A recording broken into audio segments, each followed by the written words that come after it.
कि श्री कृष्ण की ये 8 पटरानियां और इसके बाद 16,100 की चर्चा और है। तो एक दैत्य हुआ जिसका नाम था भौमासुर। भौमासुर वैसे पृथ्वी का पुत्र है। भौमासुर ने क्या किया, बहुत सारे देवलोक, इधर लोक, पृथ्वी लोक, सब तरफ से वो कन्याओं को चुरा रहा है और चुरा चुरा के अपने राज्य में कारागृह में बंद करता जा रहा है। अब तक उसने 16,100 को जमा कर लिया है, बंद कर दिया है। लेकिन उसके द्वारा पीड़ित होकर, दुखी होकर, संतप्त होकर एक बार देवता भगवान के पास द्वारिका पहुंचते हैं और देवताओं ने द्वारिका जाकर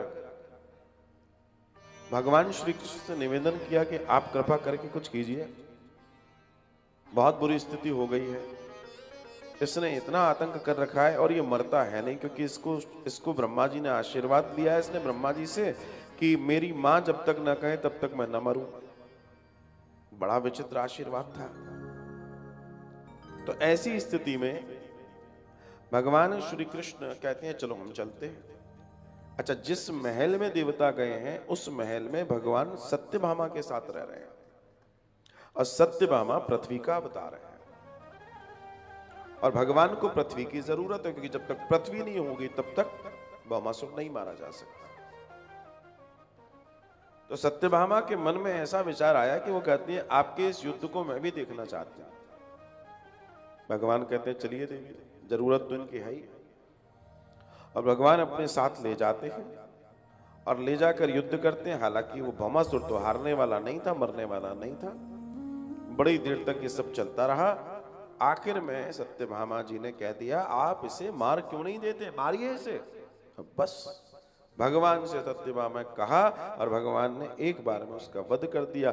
जैसे ही वध हुआ, वध होने के बाद जो है देवताओं ने पुष्प वर्षा की, दुदुम्बियां बजाई कि आपने हम पर कृपा कर दी।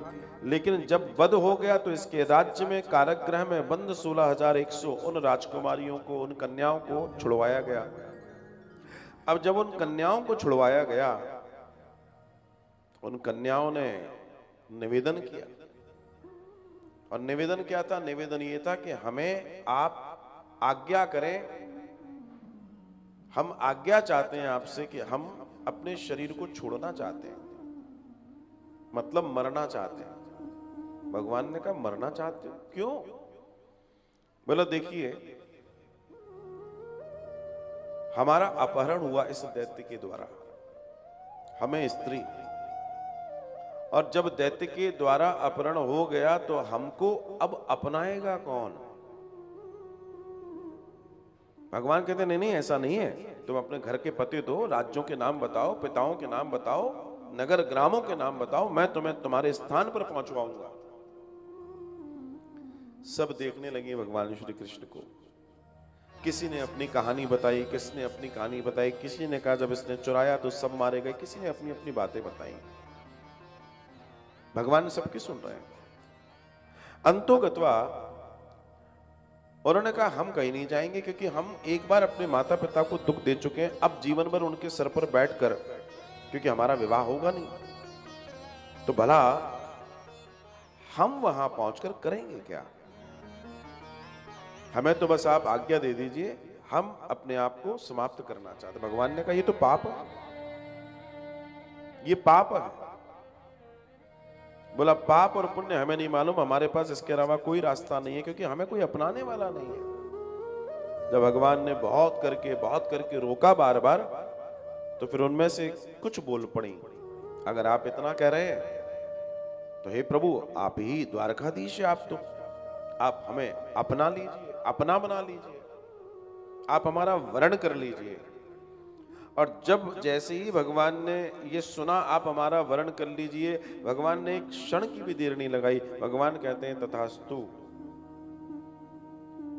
तब ये 16,100 जो मरने जा रहे थे, जिनको अब जीवन खटास में दिख रहा था अपना, उनके जीवन, उनके प्राणों को बचाने के लिए भगवान ने कहा कि ठीक है मैं तुम्हारा वरण करता हूं। भगवान ने वरण किया, भगवान वरणी हुए। तब जाकर 16,108 विवाहों का दर्शन हम समझ पाते हैं। लेकिन ये जो 16,100 भी हैं, जैसे हमने अभी प्रवृत्तियों की बात की, वैसे ये 16,100 भी कोई सामान्य नहीं है। एक बात हमेशा ध्यान रखिएगा, ईश्वर की लीला में भी जितने लोग हैं या ईश्वर की प्रत्येक लीला का दर्शन जिसके साथ भी जुड़ रहा है वो सामान्य नहीं है। उनके साथ जो बराबर से लीला कर रहा है वो भी सामान्य नहीं है। कोई भी सामान्य नहीं है, सब असामान्य है, मतलब विशेष है। मामला विशेष का है। जितने लोग इस दर्शन को समझ सकते हैं वही समझ सकते हैं जिन्होंने इसकी गूढ़ता को क्रमबद्ध तरीके से जाना है। गूढ़ता को क्रमबद्ध तरीके से जानेगा वो समझ जाएगा इस बात को। एक बार एक संत थे, उनके साथ दर्शन ये था कि भगवान उनके पास बैठने आते थे और ये उनको शिष्यों को मालूम था कि गुरुजी के पास भगवान मिलने आते हैं। लेकिन कभी भी गुरुजी ने इस बात की चर्चा नहीं की कि मुझसे गोविंद मिलने आते हैं, कभी चर्चा नहीं की। लेकिन उसकी उस पूरे प्रक्रम की सुगंध ऐसी थी कि लोगों को यह मालूम था, उनके शिष्यों को, कि गुरुजी के पास कोई दिव्य, और दिव्य मतलब भगवान ही है, वो आते हैं। घटना चलती रही, घटना होती रही। एक दिन उनमें से एक जिज्ञासु शिष्य अपने गुरुदेव के पास जाकर कहता है, गुरुदेव मुझे आप ही की तरह ईश्वर को पाना है। गुरुदेव आपकी तरह ईश्वर को पाना है। गुरुदेव ने उस बालक को देखा, उस शिष्य को देखा, देखकर मुस्कुराए और मुस्कुराकर कहते हैं कि ठीक है, सुबह जब हम घाट पर संध्या करने जाएंगे तो तुम आ जाना। शिष्य सुबह सुबह पहुंच गया, देखा गुरुजी पानी में, या इतना इतना पानी है, इतने अंदर पानी में खड़े होके सूर्योपासना कर रहे हैं। उस बालक ने किनारे खड़े होकर गुरुदेव को प्रणाम किया। गुरुदेव ने कहा बेटा अंदर आ जाओ। वो अंदर पहुंच गया, बोला बोलो क्या जानना चाहते हो। उसने कहा गुरुदेव बस आपकी तरह ईश्वर की प्राप्ति हो जाए तो आनंद की बात है। बोला हो जाएगी, लगाओ डुबकी। बालक ने डुबकी लगाई, इतने में गुरुजी ने उसके सर के बाल पकड़ के नीचे दबा दिया। अब वो ऊपर आने की कोशिश कर रहा है लेकिन वो ऊपर नहीं आ पा रहा, वो घबरा रहा है, वो बस अब तो क्या है, अब तो मृत्यु है। बिल्कुल आखिरी श्वास बची थी तब गुरुदेव ने बाहर निकाला उसे और खींचकर किनारे पर ले आए। कुछ देर के बाद तो उसे होश आया और आकर वो गुरुदेव को देख रहा है, गुरुदेव उसको देख रहे हैं मुस्कुरा के, दोनों एक दूसरे को देख रहे हैं। तो गुरुदेव कहते हैं कि तुमने कहा था कि ईश्वर से मिलना है, ईश्वर जैसे आपसे।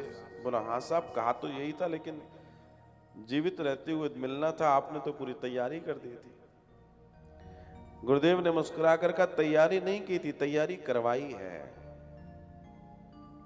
बोला मतलब? बोला तुमने कहा ईश्वर की प्राप्ति करनी है, ईश्वर से मिलना है, तो अब तुम ये बताओ कि जब मैंने तुम्हें पानी में दबा रखा था उस समय तुम्हें किस चीज की सर्वाधिक आवश्यकता थी? उस समय तुम क्या चाहते थे? मैं जानना चाहता हूं। जब ये चर्चा हुई तो उसने कहा कि मुझे उस समय कुछ नहीं सूझ रहा था, बस एक ही चीज की जरूरत थी, श्वास की। बोला अपनी माँ याद नहीं आई तुम्हें? बोला नहीं। बोला पिता? बोला नहीं। बोला भाई बंधु कोई नहीं? बोला मैं भी नहीं। बोला आप भी नहीं। फिर क्या? बोला सिर्फ श्वास। बोला गुरुजी लेकिन आप ही ऐसा क्यों पूछ रहे हैं? बोला बेटा यही ईश्वर को पाने का सूत्र है कि जैसे उस समय तुम्हें श्वासों की जरूरत थी और तुम्हें कुछ नहीं सूझ रहा था, ऐसे ही जीवन में अगर वास्तव में तुम उसे पाना चाहते हो, तुम सिर्फ उसके बारे में विचार करो, तुम्हें कुछ ना सूझे, तुम्हें गोविंद मिल जाएंगे, तुम्हें प्राप्ति हो जाएगी। मामला है 100% का, 100% का। जो 100% दे सकता है उसे प्राप्ति हो सकती है, जो नहीं दे सकता उसकी प्राप्ति के लिए विचार नहीं किया जा सकता।